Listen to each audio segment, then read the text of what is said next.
The financial needs of a business go beyond tax and attest services.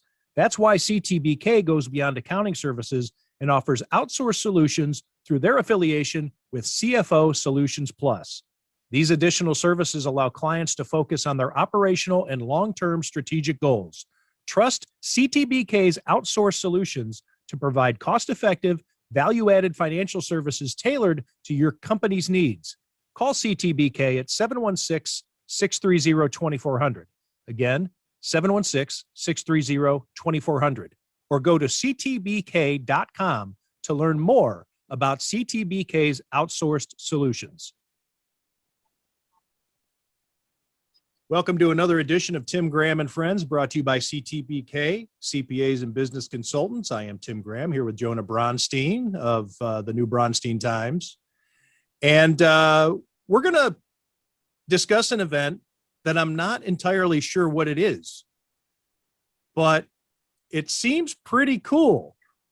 And I wanted to bring in the two men behind it to discuss it, Mark Coppola and Gerald Beverly. They are going to talk about, and make sure I get it right. I mean, you guys are going to plug it. I know that you don't need to, but it is Buffalo Cold Rush. And 5 million followers, social media followers, and Harlem Globetrotters style basketball and guys dunking because you better come and see them in person because people don't believe when they see them on TikTok that they can do this stuff.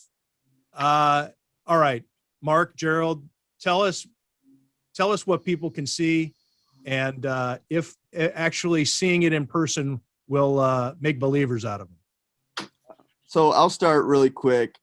Everything you said was exactly right, except for one small thing. I would say this game, although it's kind of a street ball style like Harlem Globetrotter, it's going to be a competitive game, and the guys are going to get after it. So, sometimes you see the all-star games, and they're kind of just not playing defense, and they're just like kind of watching. Then the last 5 minutes, they start to heat up. I anticipate that when the game actually starts, it's going to have like a high energy to it. In the beginning, it's going to be competitive. With the things you just said, though, we have an insane amount of athletes that are going to be like at this, which if you just go across the board, we have some sick dunkers across the area. And then, Gerald, you can go from there. I mean, you hit it pretty much on the head. Yeah, I wouldn't want to go with the Harlem Globetrotter vibe. I mean, as fun as they are, but we're not going to be doing the tricks and the dancing and the throwing water on people type stuff. As fun as that could be, but now we wanted a serious game, really have a good time. This is more dunk contest, but with basketball. Yeah. Yeah. I was remiss for not giving the formal introductions to everybody. Now, Mark Coppola, you know the name because he was a star at Williamsville South. A bunch of records, and then went on to Damon. And, Gerald Beverly, he's from Rochester. He also played at Damon and has been making a name for himself in Japan for, you've been playing internationally for what, 5-6 years? 6 years now. Yeah. Coming back to give to the community and to showcase an event here in Buffalo. But what are the details of the event? How can people check it out? So the event is going to be at St. Mary's at 7 o'clock, the high school in Lancaster. If you want to get pre-sale, it's going to be $15, but it's going to be $20 at the door. If you can't make it, we also have Western New York Athletics doing the live stream. So you can also purchase the live stream on our website, www.buffalocoldrush.com. So I think you should come to the actual event, though, because I think we're trying. Hopefully, the energy is going to be high and the game's going to be competitive. That's what I would recommend, and hopefully that gets through to the live stream as well. Who are some of these players? Some of these, big names with large social media followings.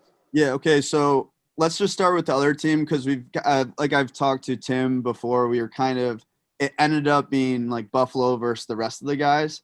So I'm sure you guys know some of the guys from Buffalo, but I'll do the other guys that maybe you don't know so much about. So at the one they have YPK.Ray, and he does like these crazy dunks. He's 5'8", and he can do like a windmill. He can do tomahawk dunks, and he does like a bunch of skits on TikTok, which is why he's really popular. Then you have Jack Woodruff. He goes to school in Vermont. Not exactly sure where he's from, but he does like these most unbelievable trick shots from like, I don't know if you guys seen the viral videos where people shoot from like 20 feet, put it between their legs like 10 or 15 times, and then like throw it above their head and makes it. I haven't actually seen him play basketball, but I've just seen his videos go viral. Our biggest star of the whole event is 1 Foot God. Jonah, you might know who he is just from being in the basketball community, but he travels across the country just strictly to do dunk contests. And the stuff that he's able to do is like, it's better than the NBA dunk contest. It really is. If you check out his Instagram, he's got over, 200,000 followers. Yeah, dude's a freak. If I'm not mistaken, I need a fact check this, but I'm pretty sure he's the guy that 2K goes to do their dunk animations. He does. Yeah, really, like that's if that's not a if that's not a plug right there, I don't know what is. That's pretty big time.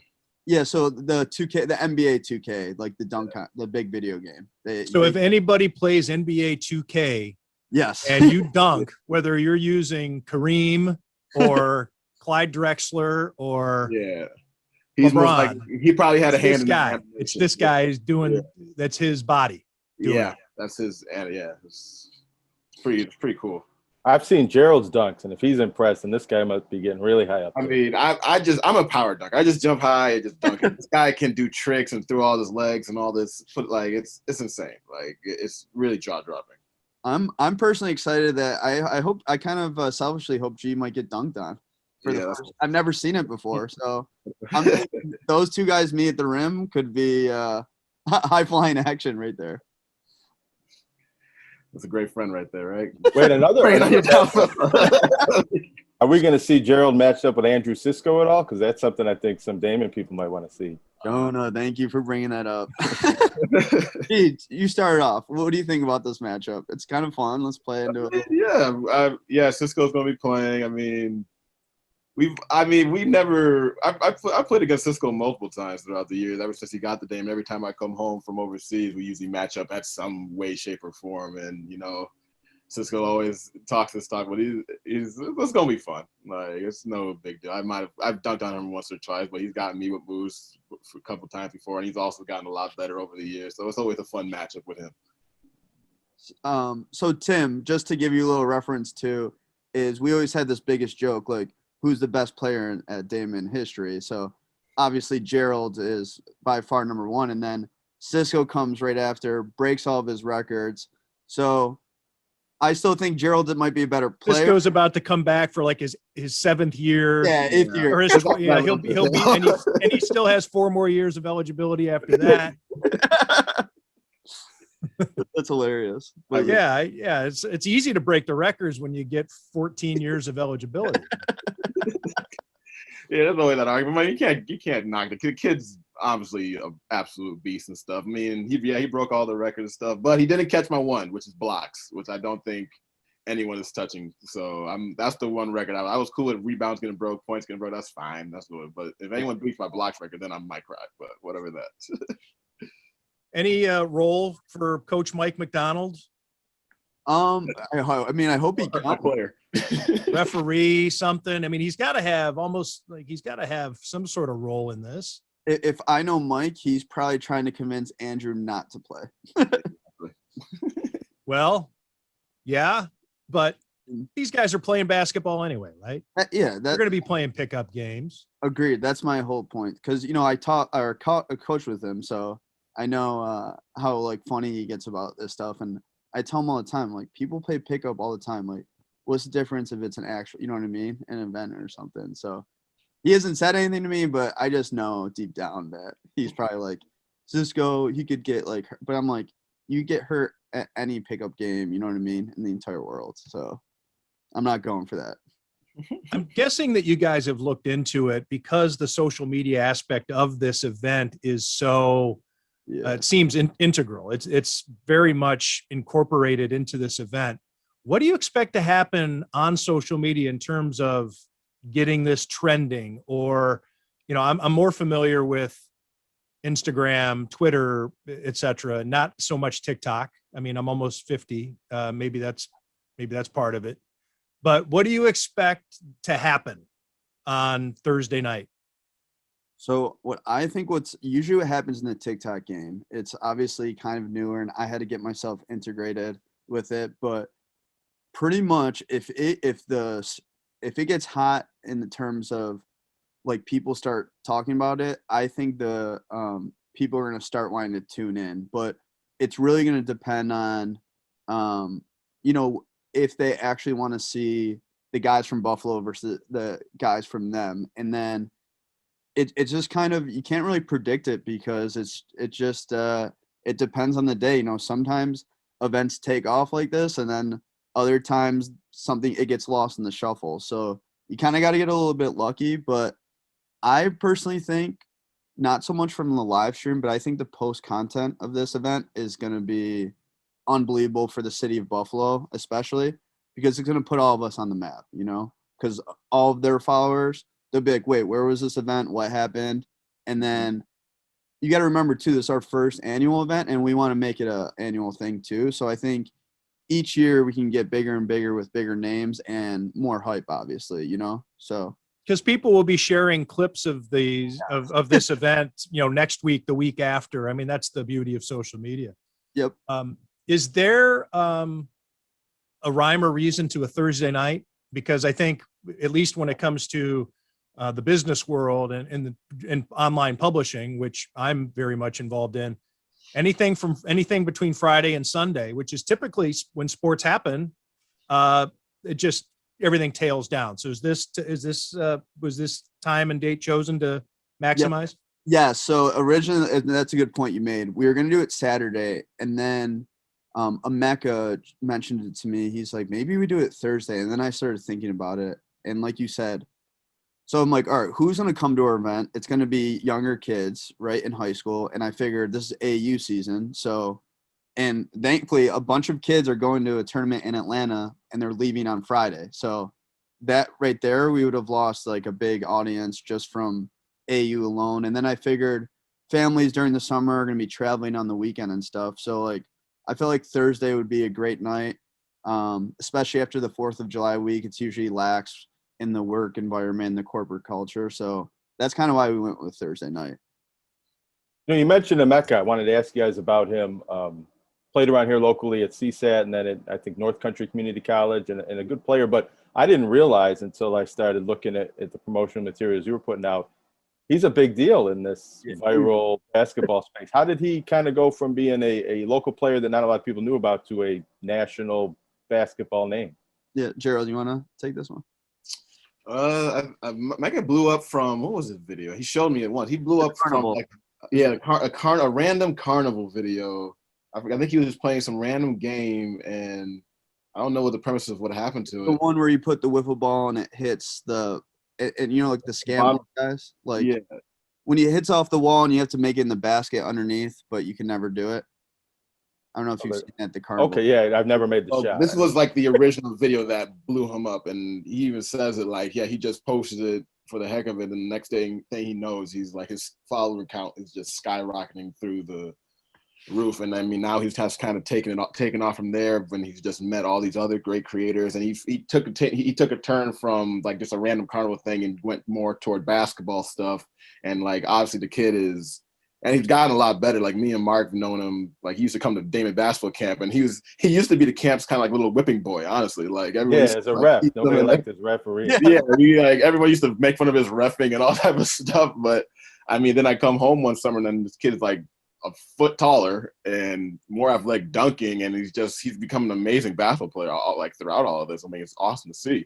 Like the kid's really grown up, and he's taking this TikTok thing real serious, and he's met all these other great creators and he's helped us along the way tremendously. Like we're really thankful to have him with us, man. What are some dunks that you've seen from the people who are going to be there on Thursday night? can you explain some, or maybe ones that you look at and say impossible, or that this is that you're looking forward to see in person, and can you describe them? Can you give us a little mental picture as to how they work? Yes, I would love to take this one because first of all, there's like 2 or 3 that are unbelievable. The 1-foot God has about 3 dunks that I don't know how it's even like the physics are possible. The one he takes off from right before the free throw line. He puts the ball between his legs, and then in midair, he twists his whole body. So while from that far distance, and then he dunks it that way. And then he has another one from the baseline where he tosses the ball up. He puts it under between both of his legs and then comes up around like this and dunks it too. And it's almost like he's floating in midair, and you can really appreciate like the slow-mo version. And what I'll say with Gerald's dunks and Emeka, they've developed this connection. I don't know if you guys remember, have you seen that video that went viral with when Trae Young threw the off the backboard alley-oop to John Collins? Yeah. Right before that happened, like 3 days before, we posted a video. Mecca did that to Gerald in a game, and he dunked it, and we did it twice, and the video went viral on TikTok, like right before. Overtime, I saw they shared that one. Yeah, yep, overtime shared that one. So, like, right, and then all of a sudden the Trae Young one happened, and it was like, wow, that was really cool that we did that in game, like that, and then the NBA did it, and everyone went crazy about the dunk, Let me ask guys about another player I see on the roster, local kid, Masai Graham, junior at Tapestry. I mean, I don't know. You guys have been around and seen a lot more players than I have, but I've never seen a high school player jump like he has. Johnny Flynn, Paul Harris were tremendous athletes, but I've never seen a high school player around here. I don't think he's related to Tim, but maybe I know that they are. But from your perspective, I mean, how impressed are you with his leaping ability? So Gerald is never – you've never seen Masai, right, yet? I was in Japan when he came through Cold Rush. So he came, I think it was in December, and I have this like younger guy that comes a lot. His name's shout out Gavin Johnson, 8th grader, loves basketball. He's like at our gym all the time. He wants to be really great. So he keeps telling me, he's like, Mark, there's this kid. He's got a 40-inch vertical. He's 6'6", and he wants to come. And I'm looking at him like, because sometimes kids exaggerate all this stuff. So I'm like, oh yeah, okay, Gav, like, and then he keeps telling me. I'm like, fine, bring him to a game. So he came, and I was just like, I went up to him. I was like, how old are you? And he's like, 17. And I'm like, what? Like, I thought he was, he's built like a grown man too already. And I don't think, and this is not a knock on him, I still don't think he really knows how to play basketball. And I think once he learns, he's going to be like, he could be one of the best like rebounders in the country. And like, I tried to steer him towards football, which is why he not a bad call either. as my son, I said, look, this is a football household. And no, I don't want to insult his family by saying that I have any DNA involved here. There's no bloodlines. He's going to be a Division I basketball player, but I think if somebody someday steered him towards track, he could be an Olympic high jumper. He floats in the air. Yeah, and so I'm really excited to see. And then the other guy on our team, Jaeger, I call him Jag, but Jag Martino. Niagara Wheatfield. Yeah, he's an amazing dunker too. So like, we have 3 guys that have like poster like material, and then Casey Sheehan as well. Obviously. Yeah, like Casey Dunk, I remember that. Yeah, and so I'm excited for him to be more of a playmaker, and you can kind of see his point guard skills, but I think he's going to bring everyone together, and I think it's going to be a really like just a fun game, and really intense too, which I love. Would it be the highlight? Now this is like the guy, like I said, I'm almost 50. Yeah. Look, they're not, and let's not pretend that everybody on here totally gets social media, because it is kind of a whimsical thing. But is there a social media way to trump that if your one of your plays makes it onto SportsCenter's top 10? I'm guessing that's the pinnacle, right? For a show like this, or is there something in social media that's even bigger than that? I would say, I guess SportsCenter top 10 would be one. But I think our recent biggest one is, and you guys have known, House of Highlights is a monster. They have, how many millions of followers they have? Do you guys know? Like, Something insane. Something like a lot. I thought it was like close to over 30 million following. And we made It a video go on there, and that just blew up our page as well, too. So I would say, to your point, though, it's probably ESPN, the platforms, like along with their TVs, their socials, everything. That would probably be a pinnacle of the top, like, social media. And if not them, what was cool is when our other video blew up, like Shaq commented on it, Donovan Mitchell, Bradley Beal. So like the kids were sending stuff to us and said, "Hey, Shaq thinks that's a travel too," you know. So that was cool. Yeah, getting on inside the NBA probably is bigger than Yeah. sports. Now that I think about it. Yeah, Yeah. you get Barkley and Shaq and Ernie Johnson talking about it wouldn't be the worst thing. No, not at all. How did you guys get into this content creating space because I think you started this Cold Rush as a personal training, basketball skills training type business, right? Yeah, I would say we definitely evolved from it. Like, I never thought I would go this route, but honestly, I think it's a lot more fun. I enjoy my day a lot more. Yeah. Don't get me wrong, I still like miss the coaching, and you know, G's here for the summer, so he gets a dose of it. But it's a lot if you do a year-round training. You know what I mean? It kind of gets repetitive in a way. So I feel like we've kind of pivoted a little bit into more of a having fun and entertainment sector, I guess. And our pickup runs is kind of where our value is, and that's where we've grown the most, and that's what the kids love, you know. And I think it's a lot of coaches I've heard have been complaining that they think too many kids are doing training, even though I'm doing it, you know. But I think it's important to do a little bit of both, you know. Like, I think you should be playing a lot with your friends, and I think we're providing a platform and opportunity to do that as well too. But again, I come from a coach's like background, so you know how coaches and trainers usually have like butting heads mentality. All right. So I can kind of get both sides of the spectrum there.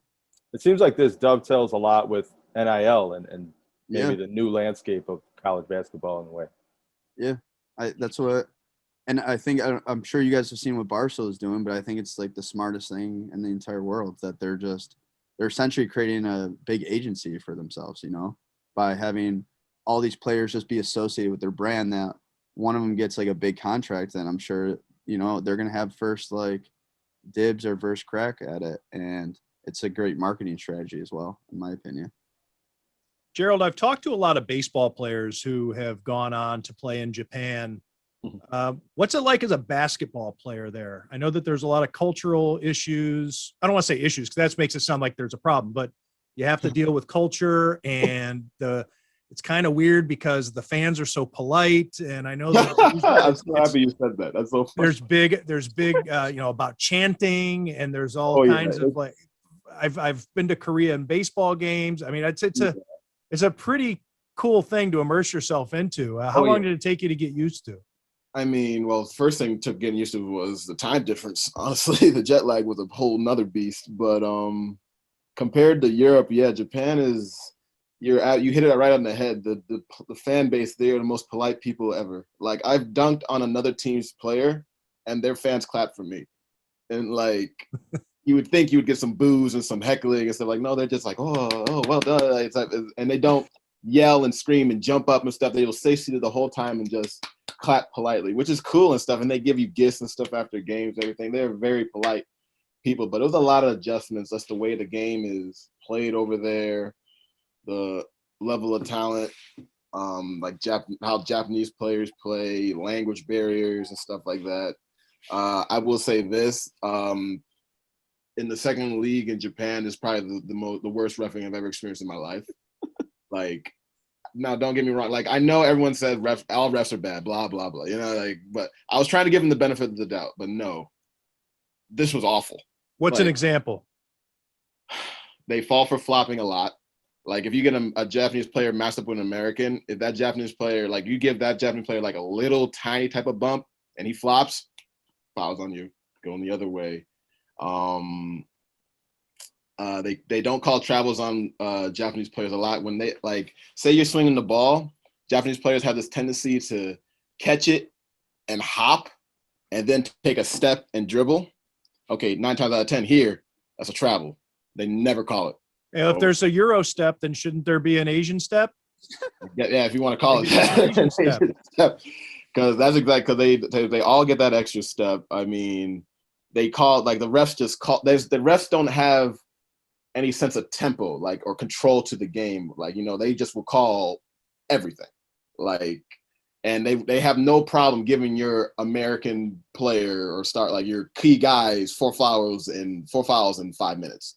Sometimes like back in college and stuff like that, if you're the better player, sometimes the refs can be a little lax with you and stuff but they will call every single thing. And it just gets very frustrating. I averaged 4.5 fouls a game. You foul out of 5 this year. Like it was not fun. It was a lot. It took me some adjusting and stuff. And like, that's probably like the biggest knock on the league. Don't get me wrong. Like the players were cool. Like other teams in school, the organization was great. I'm actually going back to the team I played for, but it's like, I now know what to expect as far as how the reffing is going and stuff. The refs aren't as polite as the fans.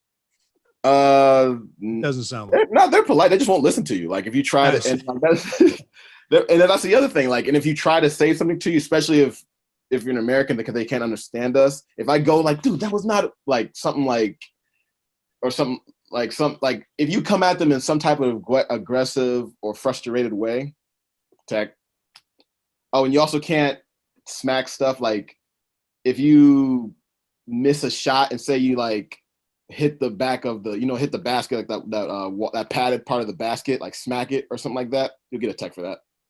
Like you can't show emotion. If you come out the game and maybe you're frustrated and you like smack the chair or something like that, technical foul. Like it's just it's just takes some getting used to, but all right, it's a great country. It's fun. What's it like living over there and being a pro ball player in Japan? Do you get recognized out in public a lot? Or? I got recognized probably more in Italy, actually in the city me and Mark lived together in Brescia, because I think the fan base was just a lot more in tune with the team compared to the team I was on this year. But I mean, it's just getting used to the Japanese culture, like the city life, like we had a driver. We didn't get cars. Usually we get a car whenever I signed with a team. Like they had a guy drive us around everywhere we needed to go for games and stores and stuff like that. And just getting used to like just overall just the culture, like taking your shoes off when you enter a gym or certain restaurants and stuff like that. Bowing like when you meet people important, like just being super respectful to like people in power. And so it's a whole learning curve. Granted, they're lax with the American players because they know we don't know certain things, but it was definitely a learning experience. How much of a learning experience was it to work for Mark Cuban, Mark? Is it Um, tougher than having to learn how to play in Japan? no, he was Okay. honestly like the best person to work for. He really is like a humble guy. And I always tell this like funny story because so he comes and he, if you've seen the videos, he does like his pregame shooting. So like we were the guys that would rebound for him. And he came for training camp and he would shoot, and all of the other guys that were like around me were scared to talk to him. But I'm like, yo, this is like, I love Shark Tank. This is like, if it was one organization in the world, it would really be, if NBA team, it would be probably the Knicks just because I'm from New York, or the Mavericks because I love Cuban. So I'm literally like, you know what? No one's around him. I'm just going to go up and introduce myself. And so I did, and he was really nice. He was like, where are you from? And then he goes, where'd you go to school? And I go, Damon College.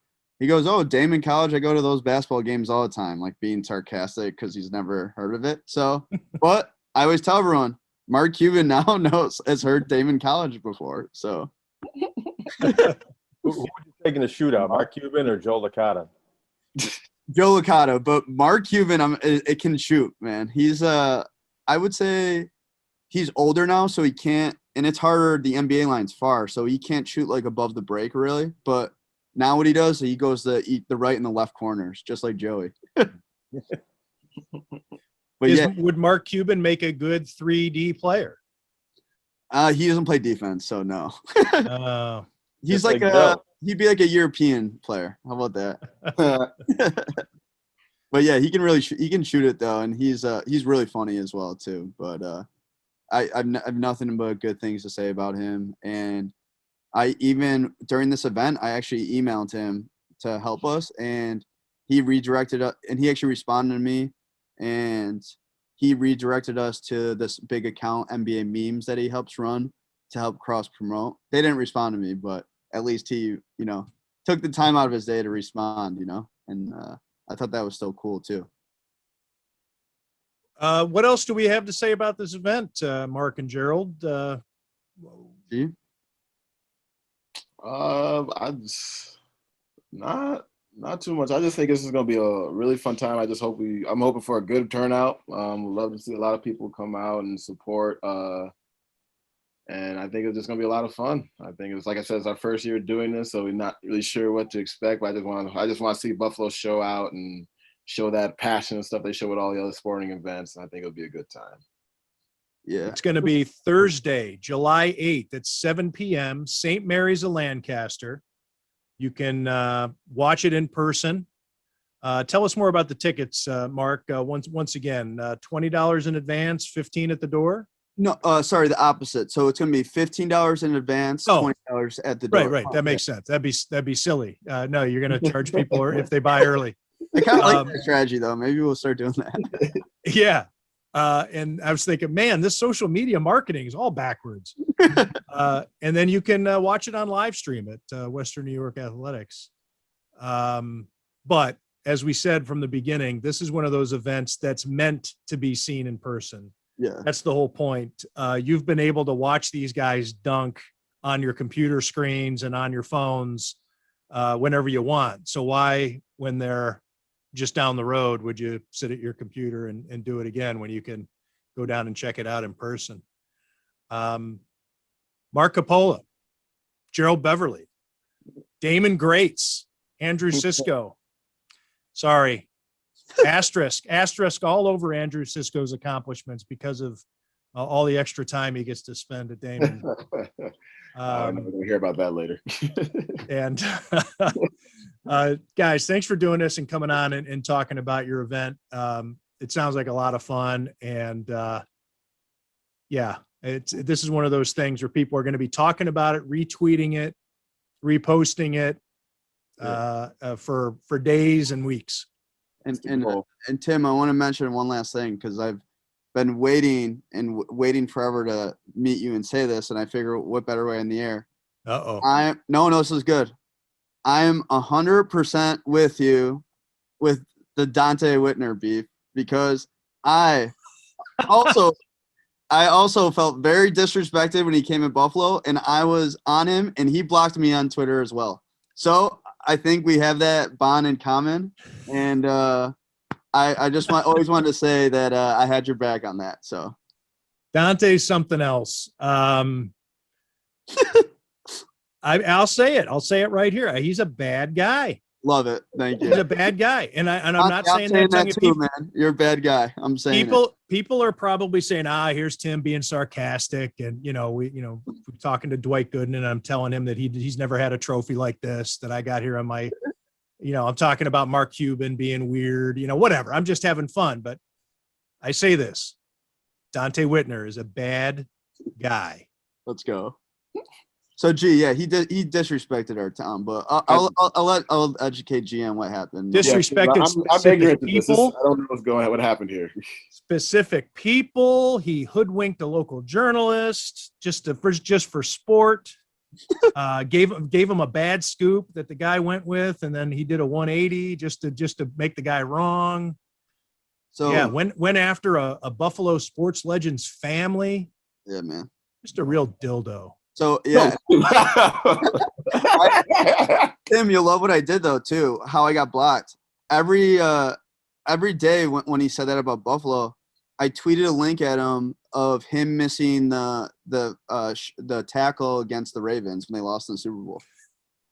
He didn't like that one too much. So But yeah, so I had to deal. tell you, Was he making fun? Maybe I'm getting him and somebody else mixed up. Was he making fun of Buffalo for you're going to lose your team to Toronto? Was that what it was? yeah, or I don't know. I forgot. that? Exactly. I just remember I was see my anger is still there from You went after Daryl Talley. yeah, Buffalo Bills fan, man. Yeah, just the anger is still there. So when I meet him, I'll tell him that too. I say I don't yeah, like he can eat it. but Thanks for bringing that up. That adds a little flair. If you've made it to the end of this podcast, you got a little special treat. This is like end credits at the end of a Marvel movie, right? If when people start hearing us talk about the tickets, they're like, "Oh, well, I heard this earlier. I can shut off." And then there'll be other people who maybe made it to the end and said, "Hey, did you wait till the end and see what happened with Mark Coppola talking about Dante Whitner getting Grandma all riled up?" Yeah, I love it. I like how of all the stories you've written, all the tweets you put out there, Mark's favorite was, I'm with you on that Dante Whitner beef. Hey, different things resonate. Agreed. It's I have a portfolio. Hey guys, good luck with the event on Thursday. Thank you so much. Thank you so much. I'm going to be watching one way or the other. I hope I can make it. Take my son. I do have a work obligation, but if I can get out of it, I'm going to be there.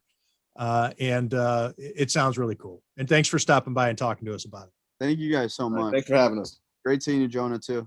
All right, see you guys. See you, Jonah. CTBK is more than just a full-service accounting firm. They are one team with an innovative approach to accounting and rise to each new challenge with collaborative problem-solving skills. CTBK goes above and beyond by lending helping hands in the Buffalo and Niagara community through volunteer work and donations, and is partnered up with Victory Sports for 2020 and 2021 to keep kids in the community active. The professionals at CTBK are determined to help individuals and businesses succeed. Whether a large corporation, a small business, or somewhere in between, call CTBK at 716-630-2400. Again, 716-630-2400, and see what CTBK's one-team approach can do for you.